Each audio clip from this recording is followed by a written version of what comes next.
स्वागत आप सभी का मेरे यूट्यूब चैनल द संजय में। दोस्तों, हम एक सीरीज पढ़ रहे हैं वृद्धि और विकास।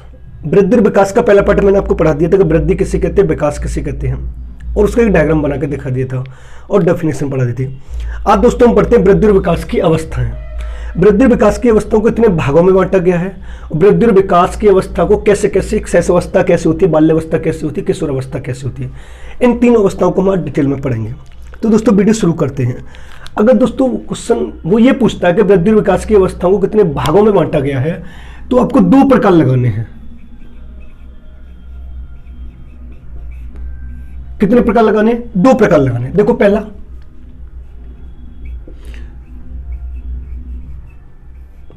जन्म से पूर्व, जिसको दोस्तों हम बोलते हैं गर्भावस्था। इसको क्या बोलते हैं? गर्भावस्था। अब जन्म से पूर्व की अवस्थाओं को कितने भागों में बांटा गया है, तो समझेंगे तीन भागों में। एक होती है डिंबावस्था,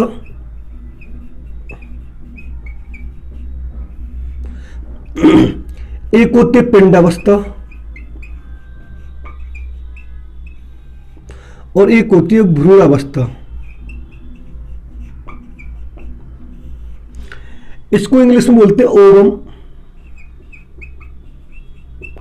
इसको इंग्लिश में बोलते हैं एम्ब्रॉय, और इसको बोलते हैं दोस्तों फेटस। अगर इसके समय की बात करें तो इसका समय होता है 0 से 2 वीक, इसका समय होता है 3 से 8 वीक, और इसका समय होता है 9 वीक से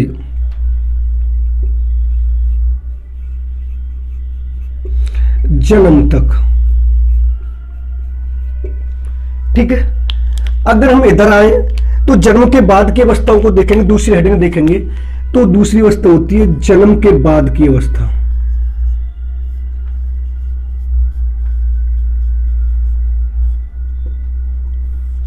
अब जन्म के बाद की अवस्था को हम 2-3 भागों में पढ़ेंगे। तो सबसे पहले हम पढ़ते हैं शैक्षिक मनोविज्ञान की दृष्टि से।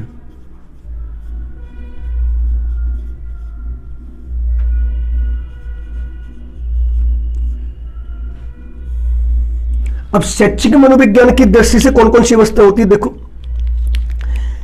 शैक्षिक मनोविज्ञान की दृष्टि 3 अवस्था होती है। पहली होती है शैशवावस्था,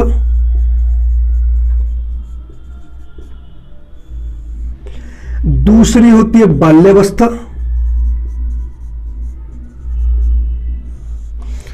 तीसरी होती है किशोरावस्था। अब इसके समय की बात करें तो 0 से 5 वर्ष, इसके समय की बात करें 6 से 12 वर्ष, और इसके समय की बात करें 12 से 18 और 13 से 19 वर्ष। ठीक है दोस्तों। अब दूसरा अगर हम पढ़े, इधर आके देखें, तो दूसरा हमको पढ़ना है रॉस के अनुसार।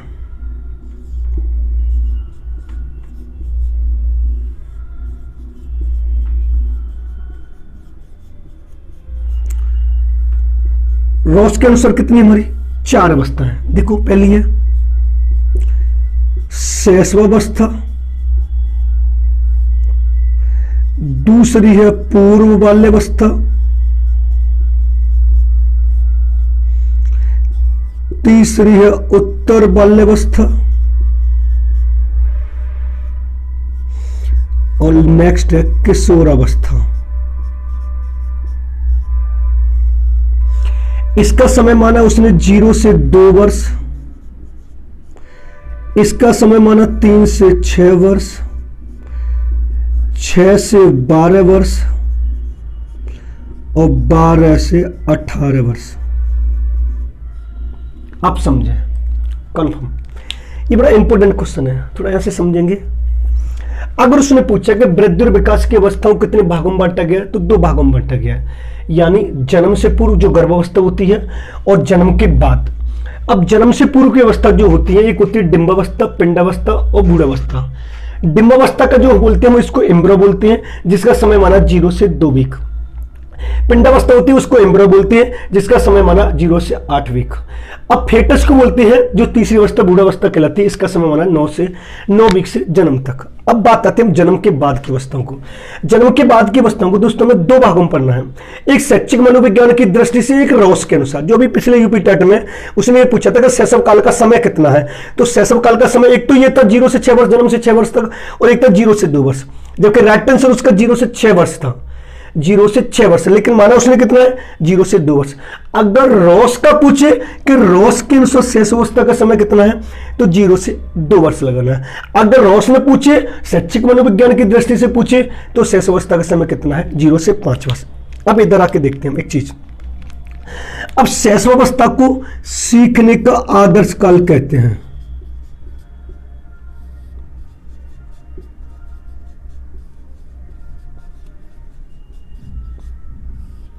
सीखने का आदर्श काल किस अवस्था को कहते हैं, शैशवावस्था को। अब इसको बोलते हैं सीखने का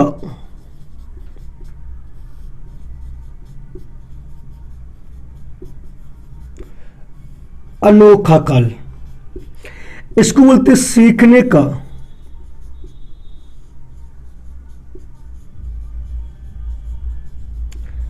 समस्यात्मक काल।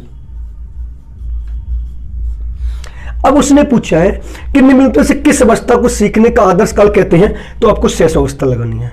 सीखने का अनोखा काल किस अवस्था को कहते हैं, बाल्यावस्था को। सीखने का समस्यात्मक काल किसको कहते हैं, किशोरावस्था को।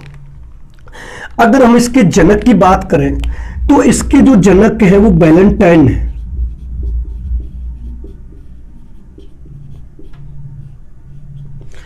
अगर ये पूछे शैशवावस्था के जनक कौन है, तो वैलेंटाइन लगाने हैं। बाल्यावस्था के जनक कौन है, कोल एंड ब्रूस। इसके जनक कौन है, कोल एंड ब्रूस। और इसके जनक कौन है, Stanley hall.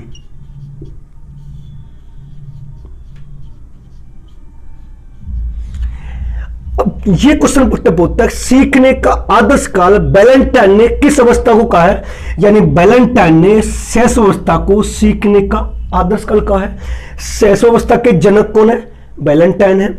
Coal and Bruce ने बाल्यावस्था को सीखने का अनोखा काल कहा है, क्लियर बात है। स्टेनले हॉल ने किशोरावस्था को सीखने का समस्यात्मक काल कहा है। यानी किस अवस्था को सीखने का अनोखा काल कहते हैं, किस अवस्था को सीखने का आदर्श काल कहते हैं, और किस अवस्था को सीखने का समस्यात्मक काल कहते हैं। ये तीनों आपको वेरी वेरी इंपॉर्टेंट है। यहां से आपको एक क्वेश्चन मिलेगा, आप एक बात ध्यान में रखिएगा। अगर रॉस के अनुसार पूछ रहा है कितनी अवस्था है, तो 4 है। शैक्षिक मनोविज्ञान की दृष्टि से पूछ रहा है कितनी अवस्था है, 3 है। शैशवावस्था, बाल्यावस्था, किशोरावस्था। रॉस के अनुसार शैशवावस्था, पूर्व बाल्यावस्था, उत्तर बाल्यावस्था और किशोरावस्था। अब ये पूछिए वृद्धि और विकास की अवस्थाओं को कितने भागों में बांटा गया है, तो 2 भागों में। जन्म से पूर्व यानी गर्भावस्था, जन्म के बाद 2 है। जन्म से पूर्व की अवस्था कितनी, 3, डिंबावस्था, पिंडावस्था और बूढ़ावस्था। आप इसको नोट कर लीजिए। फिर हम शैशवावस्था, बाल्यावस्था और किशोरावस्था को डिटेल में पढ़ते हैं।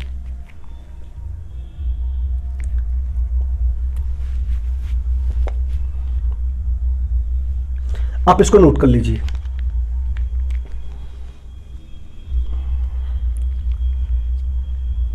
कंपलसरी यहां से आपको 1-2 क्वेश्चन मिल जाए। अगर आप हमारे चैनल पर नए हैं तो हमारे चैनल को सब्सक्राइब कर लें, बेल आइकन ऑल को प्रेस करें, जिससे आने वाले वीडियो का नोटिफिकेशन आपको मिलता रहे। और कमेंट करना तो भूलें ही ना।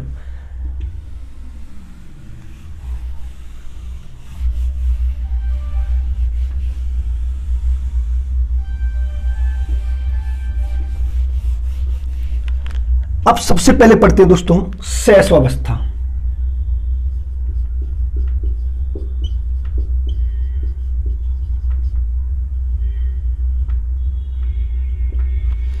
इसका समय कितना है, 0 से 5 वर्ष। अब समझना, शैशवावस्था से कई बार क्वेश्चन पुटअप हुआ है। अब हम देखते हैं, देखो अगर उसने पहला पॉइंट दिया है तो शारीरिक मानसिक विकास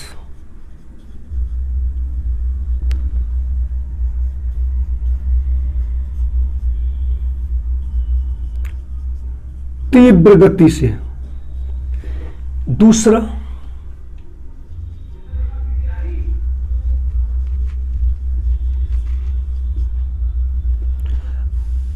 अनुकरण की प्रवृत्ति। तीसरा, दूसरों पर निर्भर।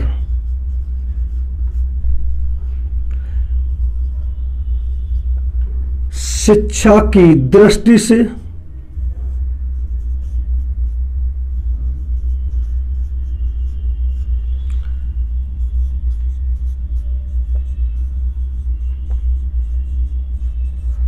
महत्वपूर्ण अवस्था।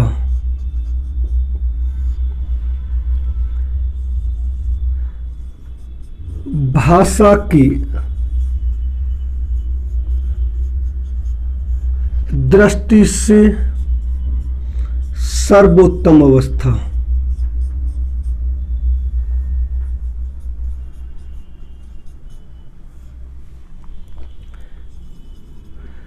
समस्त संवेगों का विकास होना।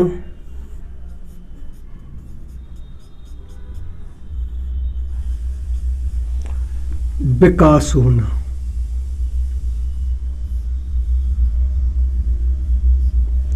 नेक्स्ट, सबसे पहला संवेग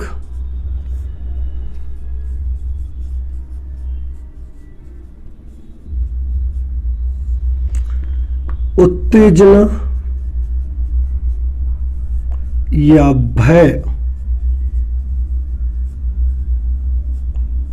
उभर कर आना। एक आता है जो वेरी वेरी इंपोर्टेंट है, नोट डाल के, सीखने का आदर्श काल। किसने कहा? वैलेंटाइन ने।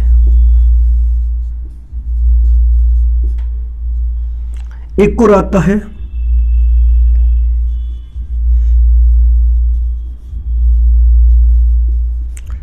सर्वप्रथम संवेगों का पता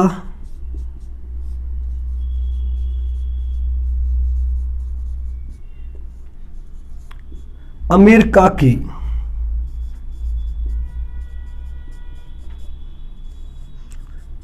ब्रिजेज नामक महिला ने लगाया। समझना, शेषावस्था बड़ी इंपॉर्टेंट पार्ट है। देखो, सबसे पहली बात ये होती है कि शेषावस्था का समय कितना होता है, 0 से 5 वर्ष। अब उसने पूछा कि किस अवस्था में बालक का शारीरिक और मानसिक विकास तीव्र गति से होता है, तो शेषावस्था, यानी शेषावस्था शारीरिक और मानसिक विकास तीव्र गति से होता है। दूसरा, किस अवस्था में बालक में अनुकरण की प्रवृत्ति पाई जाती है, शेषावस्था। किस अवस्था में बालक दूसरों पर निर्भर रहता है, शेषावस्था। शेषावस्था को शिक्षा की दृष्टि से सर्वोत्तम अवस्था कहा जाता है। कैसे? क्योंकि शेषावस्था में बच्चे की शिक्षा की नींव रखी जाती है। हम बालक को जैसे शिक्षा देंगे, अच्छी देंगे, गलत देंगे, बुरी, जो भी शिक्षा में देनी है वो सब हम शेषावस्था में देंगे। अगर उसने क्वेश्चन पुट अप ये किया है कि शिक्षा की दृष्टि से या भाषा की दृष्टि से सर्वोत्तम अवस्था कौन सी होती है, यानी शिक्षा की दृष्टि से, भाषा की दृष्टि से सबसे अच्छी अवस्था किस अवस्था को माना जाता है, शेषावस्था को माना जाता है। अगर उसने पूछा कि समस्त संवेगों का विकास किस अवस्था में हो जाता है, तो जो हमारे समस्त संवेग होते हैं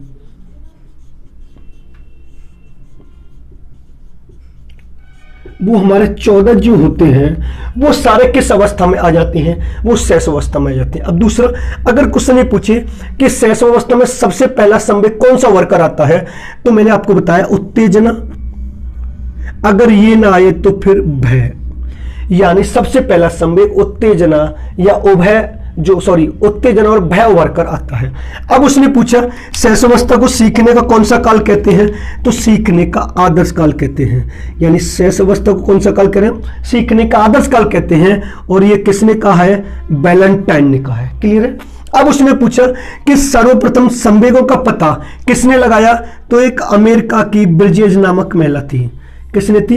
अमेरिका की ब्रिजेज नामक महिला ने पता लगाया और बताया कि जब वह किसी कंपनी में कार्यरत थी तो उसने देखा कि किसी दूसरे व्यक्ति का जो व्यवहार है अन्य व्यक्तियों के व्यवहार के अपेक्षा बिल्कुल अलग और डिफरेंट था। तो उसको उन्होंने संवेग नाम के साथ जाना कि संवेग, लेकिन अगर ये पूछे संवेग के जनक कौन है तो वाटसन है। संवेग की नींव किसने रखी? वाटसन ने। अगर संवेगों पर कार्य किसने किया? मैकडोवेल ने। ये ध्यान रखना, आप इसको नोट कर लीजिए। फिर हम बाल्यावस्था पढ़ते हैं, यानी शैशवावस्था, बाल्यावस्था और किशोर अवस्था से कंपलसरी आपको 1 से 2 क्वेश्चन मिलने के पूरे पूरे चांस रहेंगे। अभी आप इसको नोट करें। फिर बाल्यावस्था पढ़ते हैं।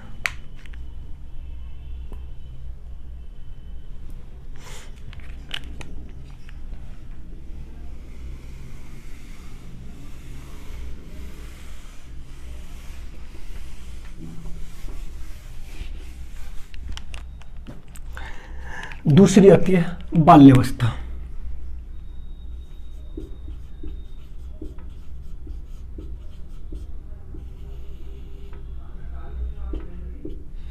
इसका समय कितना है? 6 से 12 वर्ष। ठीक है, समझो। पहला पॉइंट,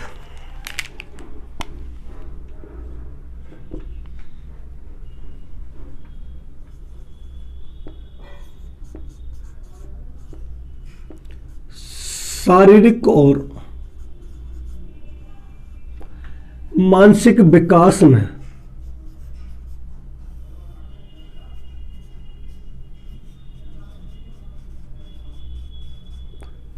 स्थायित्व यानी ठहराव आ जाता है, वो रुक रुक के होने लगता है। दूसरा, सामूहिकता की भावना,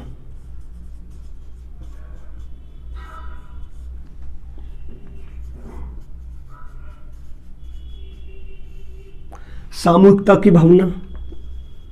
नेक्स्ट, समूह की आयु,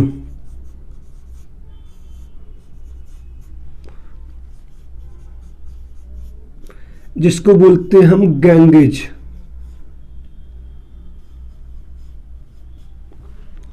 नेक्स्ट, स्कूली आयु,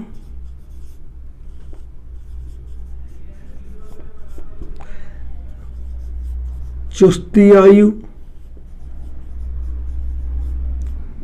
और गंदी आयु। ठीक है। नेक्स्ट,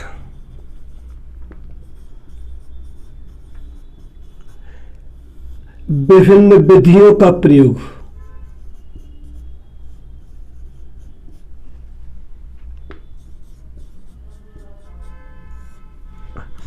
नेक्स्ट, अमूर्त चिंतन का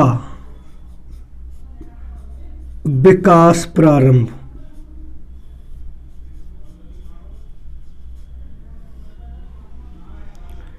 नोट डाल के अब हम पढ़ते हैं।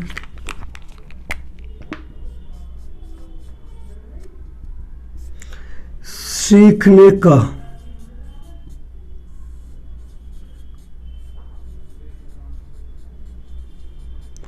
अनोखा काल, किसने कहा? कोल एंड ब्रूस ने। समझे आप? बाल्यावस्था किसे कहते हैं? अब उसने पूछा बाल्यावस्था का समय कितना है? 6 से 12 वर्ष है। बाल्यावस्था में बालक का शारीरिक और मानसिक विकास धीरे धीरे होने लगता है, मतलब तेजी से नहीं होता, धीरे धीरे होने लगता है, धीरे धीरे रुक रुक के चलता है, यानी इसको बोलते हैं स्थायित्व की भावना। अगर उसने पूछा किस अवस्था में बालक में सामूहिकता की भावना पाई जाती है, तो दोस्तों आपको लगाना बाल्यावस्था में पाई जाती है। ठीक है। अब उसने पूछा बाल्यावस्था को कौन सी आयु कहते हैं, तो समूह की आयु, स्कूली आयु, गंदी आयु, चुस्ती आयु के नाम से भी जाना जाता है। यानी इस अवस्था में बालक स्कूल जाना प्रारंभ कर देता है। स्कूल की आयु भी कह सकते हैं, गंदी आयु भी कह सकते हैं, चुस्ती आयु भी कह सकते हैं, फुर्तीली आयु भी कह सकते हैं, और गैंगेज के नाम से भी जाना जाता है। अब विभिन्न विधियों का प्रयोग कैसे होता है कि बाल्यावस्था में बालक को सिखाने के लिए विभिन्न विधियों का प्रयोग किया जाता है। कैसे? क्योंकि बालक एक सीखने का अनोखा काल होता है ना, उसे वो क्वेश्चन पुटअप बहुत करता है, वो नई नई चीजें जानने के लिए जिज्ञासु होता है, इस वजह से इसको विभिन्न विधियों का प्रयोग करना सिखाया जाता है। अब अमूर्त चिंतन का विकास, अगर दोस्तों एक बात ध्यान रखना है, ये वाली बात आपको थोड़ा सोचना है। मैंने लिखा है अमूर्त चिंतन का विकास प्रारंभ होता है। अगर विकास प्रारंभ होगा तो अमूर्त चिंतन का विकास प्रारंभ की बात करें तो कौन सी अवस्था लगाते हैं हम? बाल्यावस्था लगाते हैं। अगर उसने कहा सीखने का अनोखा काल, किस अवस्था को कहते हैं? बाल्यावस्था को कहते हैं। और किसने कहा? कोल एंड ब्रूस ने। यानी सीखने का अनोखा काल किस अवस्था को कहा जाता है? बाल्यावस्था को कहा जाता है। किसने कहा है? कोल एंड ब्रूस ने कहा है। क्लियर है? आप इसको नोट कर लीजिए, यहां से बहुत क्वेश्चन पुटअप होते हैं। इस सीखने का आदर्श काल किसे कहते हैं? सीखने का अनोखा काल किसे कहते हैं? और सीखने का समस्यात्मक काल किसे कहते हैं? अभी आप इसको नोट कर लीजिए। फिर पढ़ते हैं हम किशोर अवस्था। किशोर अवस्था भी बहुत अपने आप में एक इंपोर्टेंट है, समझना अब किशोर अवस्था को।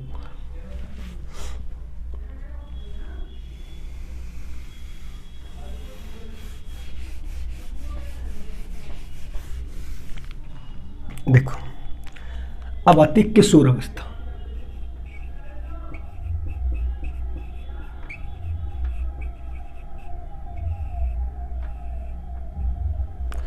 इसको इंग्लिश में बोला जाता है एडोलसेंस।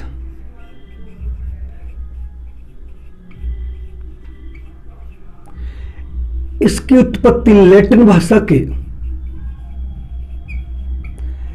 एडोलेसियर से हुई है, जिसका अर्थ है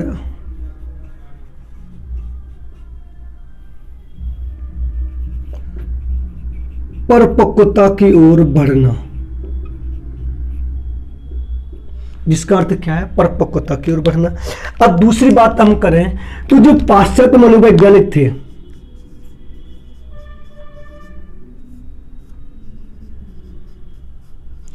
इन्होंने इसको माना है टीनेज, जिसका अर्थ होता है समस्याओं से घिरा काल।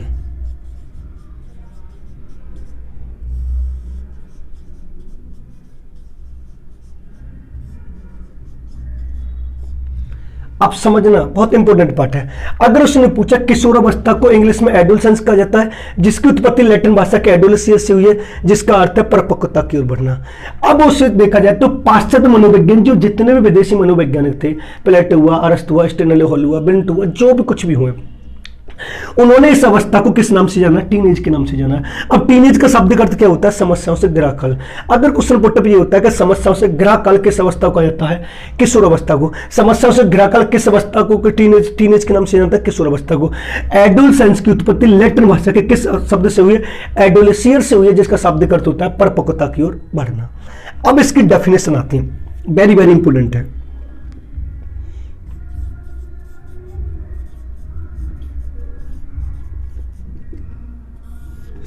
इसकी डेफिनेशन कंपल्सरी आपको एक मिलेगी। तो सबसे पहले हम बात करते हैं स्टेनले हॉल की।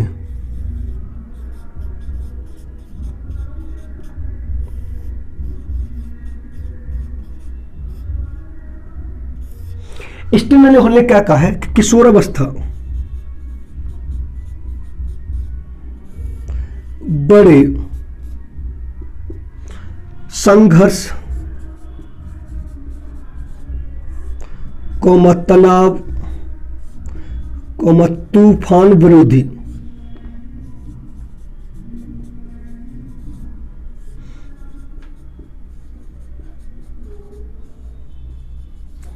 झंझावत की अवस्था है।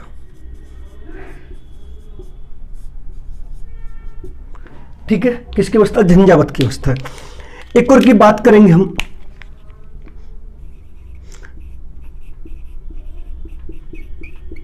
जर्सील्ड। देखो किशोरावस्था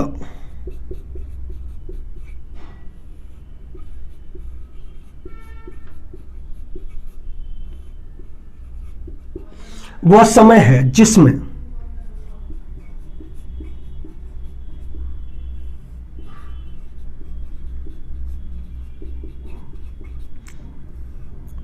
विचारशील व्यक्ति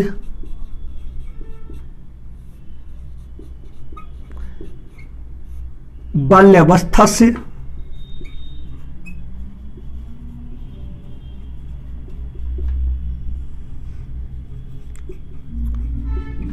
परिपक्वता की ओर संक्रमण करता है। ठीक है, संक्रमण करता है। एक और बात करते हैं हम किर्कपैट्रिक।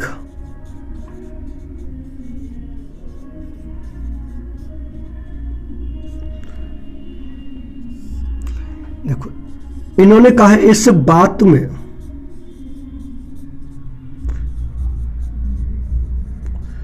कोई मतभेद नहीं है,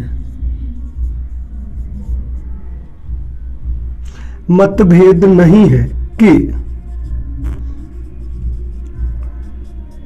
किशोरावस्था जीवन का सबसे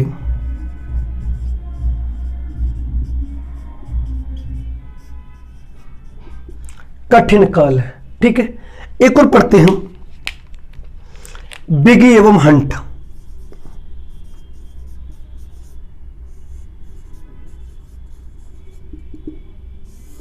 बिगी एवं हंट, देखो इन्होंने कहा है किशोरावस्था की विशेषताओं को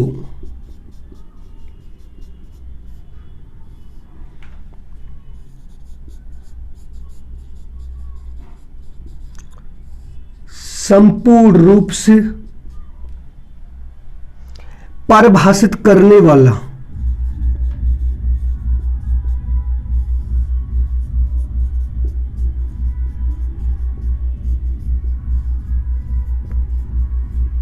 एक शब्द परिवर्तन है। समझे इसको दोस्तों, कंपलसरी आपको एक डेफिनेशन मिलेगी, ध्यान रखना टेट और सुपर टेट में। अब उसने कहा है कि किशोरावस्था को इंग्लिश में हम क्या बोलते हैं, एडोलसेंस बोलते हैं। यानी किशोरावस्था को इंग्लिश में क्या बोल रहा है, एडोलसेंस बोल रहा है। इसकी उत्पत्ति लैटिन भाषा के एडोलेसियर से हुई, जिसका अर्थ है परिपक्वता की ओर बढ़ना। क्लियर बात है। उसके बाद पाश्चात्य मनोवैज्ञानिकों ने किशोरावस्था को टीनेज के नाम से दिया गया। टीनेज का नाम देने के बाद उसको बोला गया समस्याओं से घिरा काल। क्लियर बात है। अब किशोरावस्था की जो डेफिनेशन होती है वो वेरी वेरी इंपॉर्टेंट है। सबसे पहले मैं स्टिनल हॉल की बात करते हैं। स्टिनल हॉल ने कहा था कि किशोरावस्था बड़े संघर्ष, तनाव, तूफान विरोधी और झंझावत की अवस्था है। सबसे तूफान आता है, सबसे जो समस्या आती है वो किशोरावस्था में आती है। तो स्टिनल हॉल ने यह कहा कि किशोरावस्था बड़े संघर्ष, तनाव, तूफान विरोधी, झंझावत की अवस्था है। उसके बाद जर्सील्ड ने कहा है कि किशोरावस्था वह समय है जिसमें व्यक्ति विचारशील जो व्यक्ति होता है बाल्यावस्था से परिपक्वता की ओर संक्रमण करता है। ये किसने कहा है, जर्सील्ड ने कहा है। उसके बाद करें हम किर्कपैट्रिक की। किर्कपैट्रिक अलग है और किर्कपैट्रिक अलग है। तो किर्कपैट्रिक ने कहा है कि इस बात में कोई मतभेद नहीं है, यानी उन्होंने कहा कि कोई भी गुंजाइश नहीं है कि किशोरावस्था जीवन का सबसे कठिन काल है। उसके बाद कहा है बिगी एवं हंट ने कि किशोरावस्था की विशेषताओं को सर्वोत्तम रूप से परिभाषित करने वाला एक शब्द होता है परिवर्तन। विशेषताओं को परिभाषित करने वाला एक शब्द होता है परिवर्तन। अगर वो आपसे ये कहता है कि किशोरावस्था में सबसे ज्यादा जो होने वाला है वो क्या होता है, तो वो आपको लगाना है परिवर्तन। क्योंकि किशोरावस्था में सबसे ज्यादा परिवर्तन होते हैं, चाहे शारीरिक विकास में हो, चाहे मानसिक विकास में हो, चाहे संवेगात्मक हो, कुछ भी हो, सबसे ज्यादा कौन होता है, परिवर्तन होता है। आप इसको नोट कर लीजिए, फिर आगे चलते हैं। यहां से कंपलसरी आपको एक क्वेश्चन मिलने के चांस रहते हैं। अब इसकी विशेषताओं को पढ़ते हैं, किशोरावस्था की विशेषता किसे कहते हैं, फिर इसके सिद्धांत पढ़ते हैं। यहां से कंपलसरी आपको 1 से 2 क्वेश्चन मिलने के पूरे चांस होते हैं।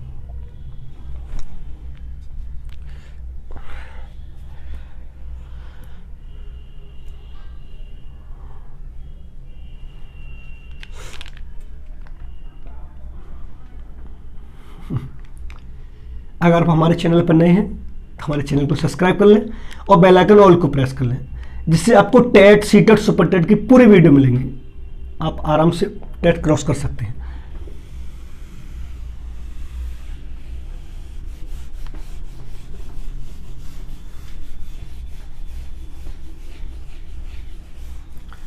अब आती है विशेषताएं, किशोरावस्था की विशेषताएं।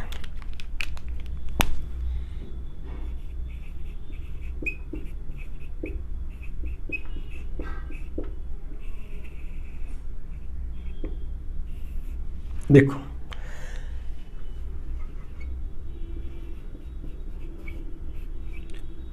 शारीरिक और मानसिक विकास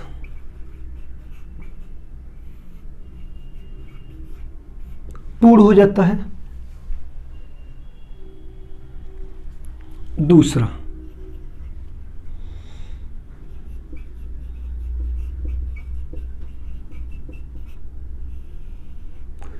समस्याओं से घिरा काल कहते हैं।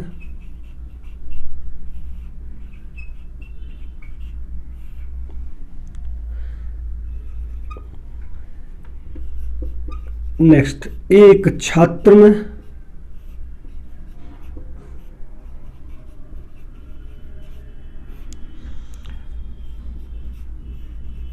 अच्छी तरह से सोचने,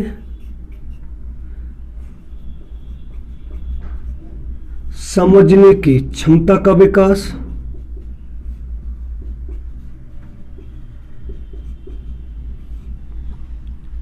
नेक्स्ट,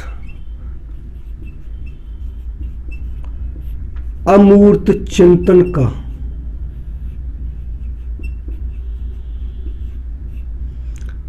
पूर्ण विकास।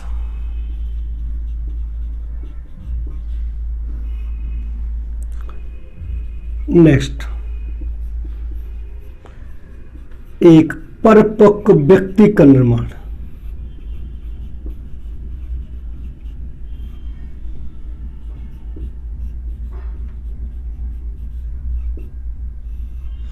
ये इसकी विशेषता है। थोड़ा इसके सिद्धांत और पढ़ लेता हूं। किशोरावस्था के सिद्धांत हेडिंग डाल के उनको भी लिख दे रहा हूं।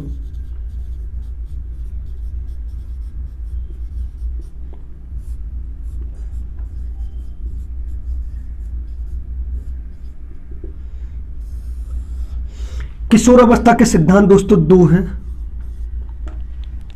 पहला है एक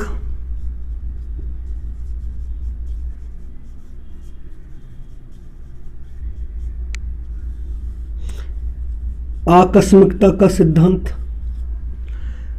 दूसरा है क्रमिकता का सिद्धांत। क्रमिकता का सिद्धांत,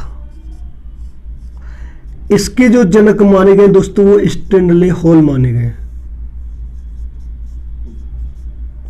और इसके जो जनक माने गए वो थॉर्नडाइक और हॉलिंगबर्थ माने गए।